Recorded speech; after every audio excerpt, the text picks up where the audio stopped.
Ah, how much I needed this. Achiko added as she made similar sounds.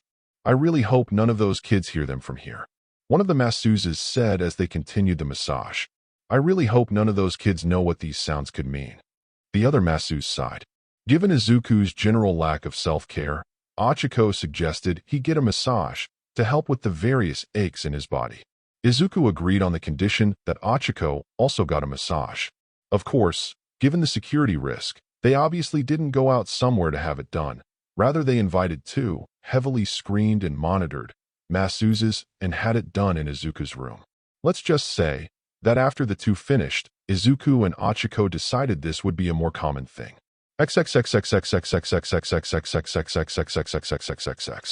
So these are level 2 OPCS.